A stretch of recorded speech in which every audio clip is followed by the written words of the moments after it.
Hi YouTube. So this video is just going to be a chit chat update slash whatever I want to talk about.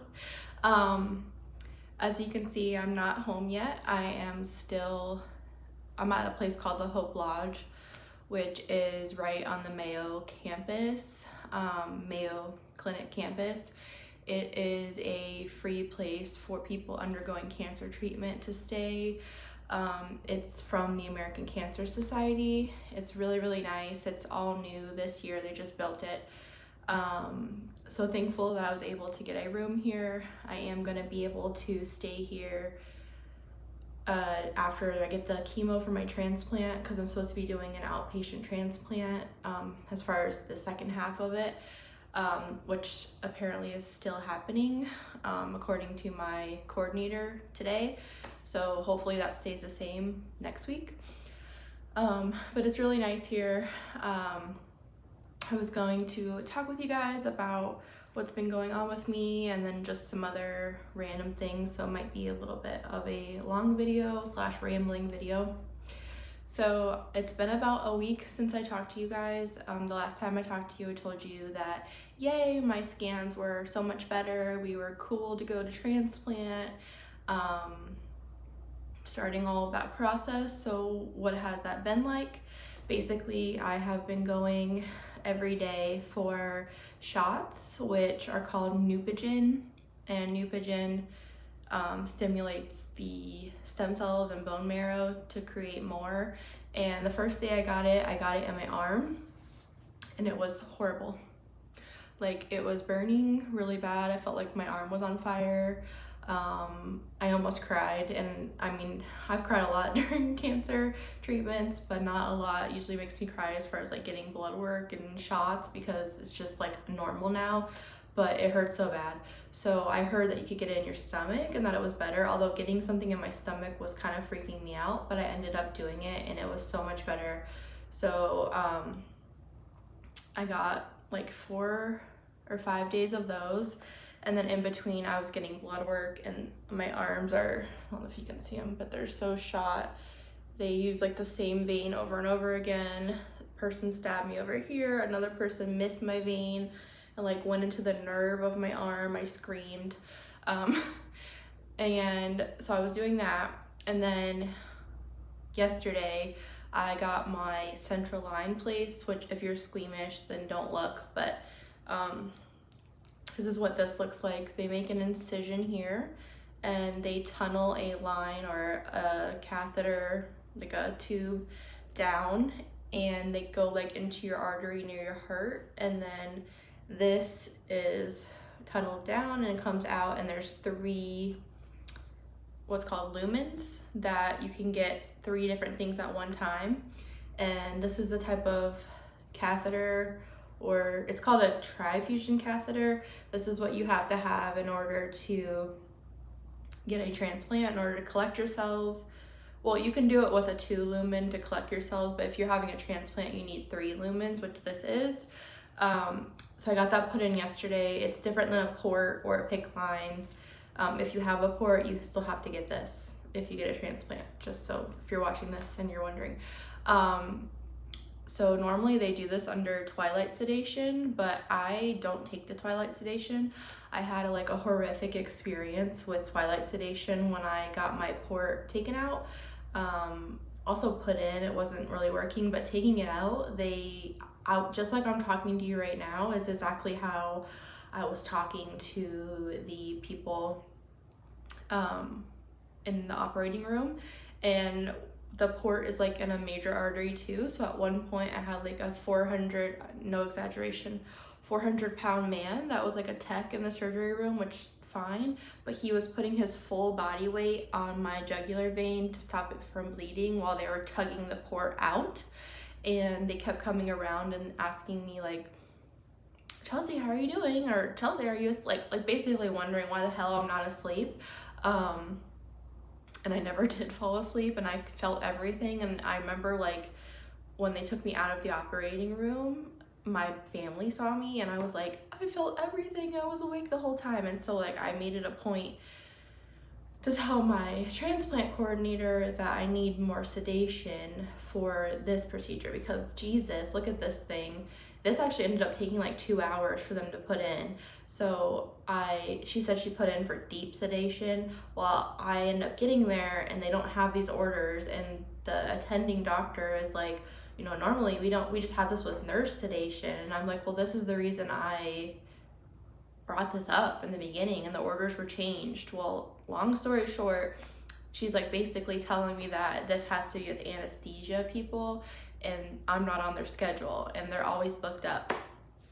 So I'm like, I already have my IV in, I'm sitting there in the gown waiting to get the surgery. My surgery is like happening in like an hour. And so they end up calling anesthesia, and somehow like there's somebody like my grandma or grandpa looking out for me. And I got on the schedule.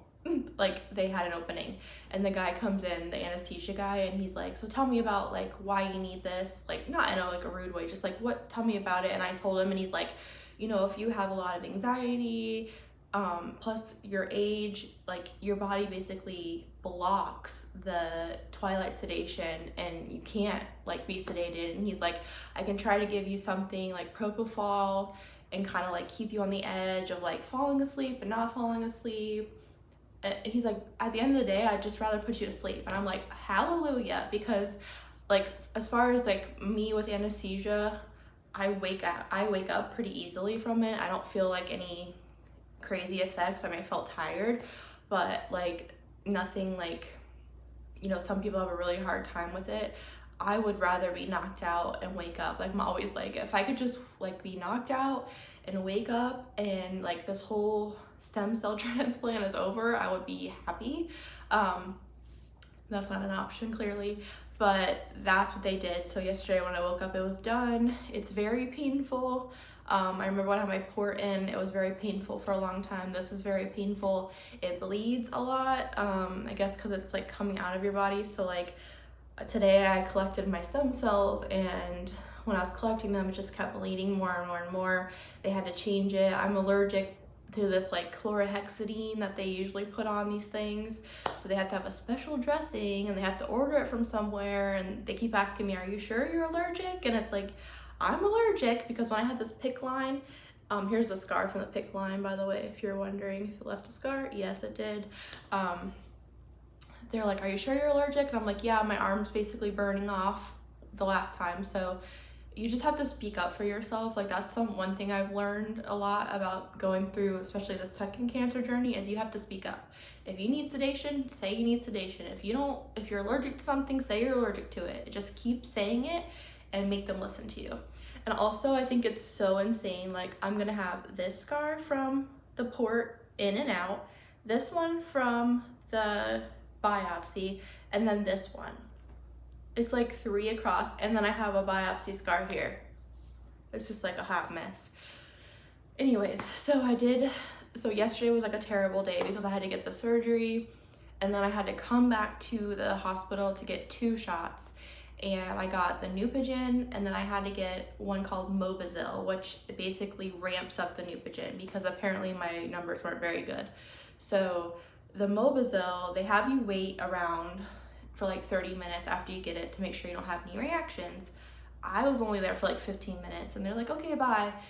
So we went down to like Chick-fil-A, which by the way, I'm so tired of eating out. Like I want to just throw up. So we have gotten like some groceries now because I'm at the Hope Lodge now, and so they have like a kitchen. But I was like sick from eating out, just completely gross, like for eating out for a week, like. But anyways, so we went to Chick-fil-A. I wasn't really feeling that great anyways, but we went there. So I started feeling like this weird sensation, like my whole face was numb, like up here, and I kept pinching my face. And it was all red because I kept pinching it because I was trying to feel my face. It's like I couldn't feel it. And the only way that I could describe this feeling is like your face was melting off. Like it felt like my face was drooping down, but it didn't look like anything, thank God. But it was like, if you've ever seen those paintings of Salvador Dali's clocks, that's exactly how my face felt. It felt like it was melting off, numb, and I was like, this doesn't seem right. So I ended up calling the on-call doctor because it was like after, and the lady who answers was like, is this really a medical emergency or can you wait? And I was like, basically my face is melting off. And she's like, oh, okay, let's get him on the phone. So I ended up talking to this doctor. It's not my doctor, it's like whatever one's on call. And he's like, oh, this is a rare side effect, less than 1% of the population has with this medicine. So then he was like, go taste a drink to make sure you can still taste it. Is your face paralyzed on one side? And I'm like, do you think I would, I didn't say this to him, but I was like, do you think I would be calling this number if my face was paralyzed and I couldn't taste things? Like, I would already be in the ER, but apparently it's some freaky allergic reaction. And he like basically was like, if any of this happens, go to the ER or call me back. Thank God it didn't happen, but all night it was like this. I could barely sleep. I had this thing. I'm a stomach sleeper. Can't sleep because I have to sleep on my back. This is hurting me.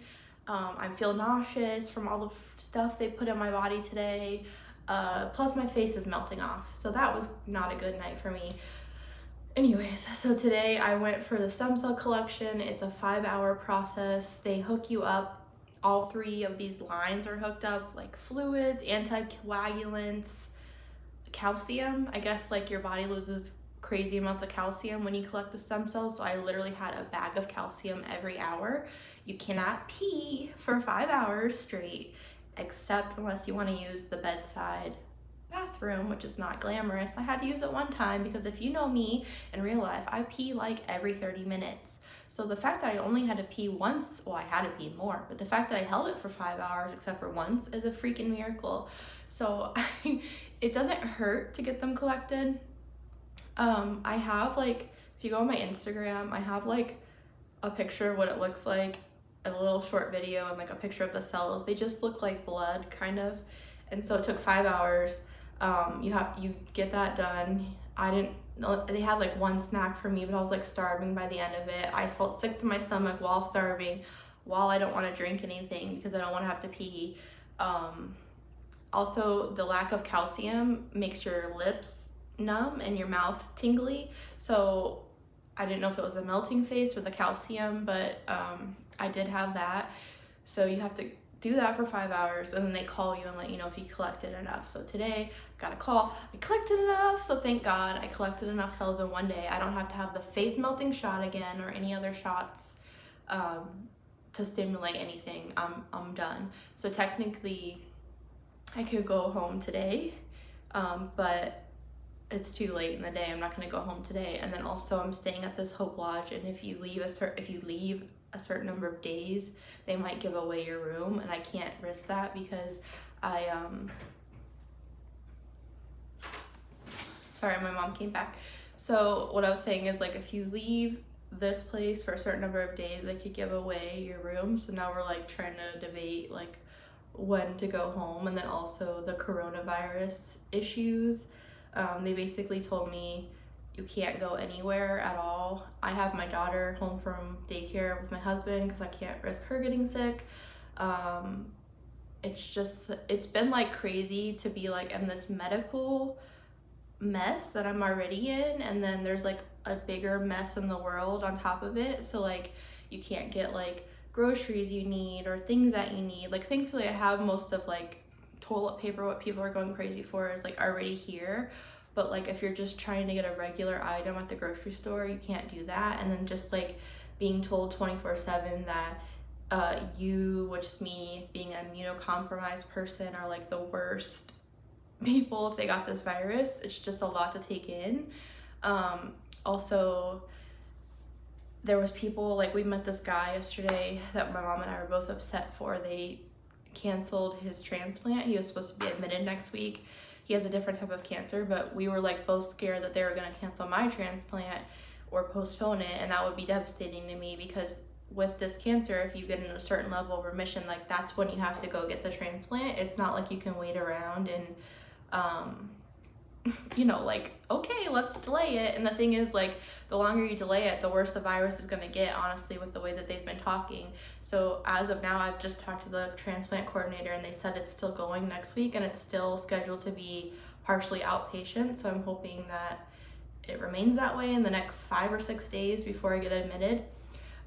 So that is everything that has been going on with me. I might do a video while I'm here talking about being quarantined, because people are like, that's a hot topic right now, and I've technically been quarantined for the past year and a half, going through cancer. It's not like something new, so just kind of like tips and things that I've done to deal with it. But if you guys have any questions, comments, anything, leave them below, and I will try to answer them, and I will update you guys soon.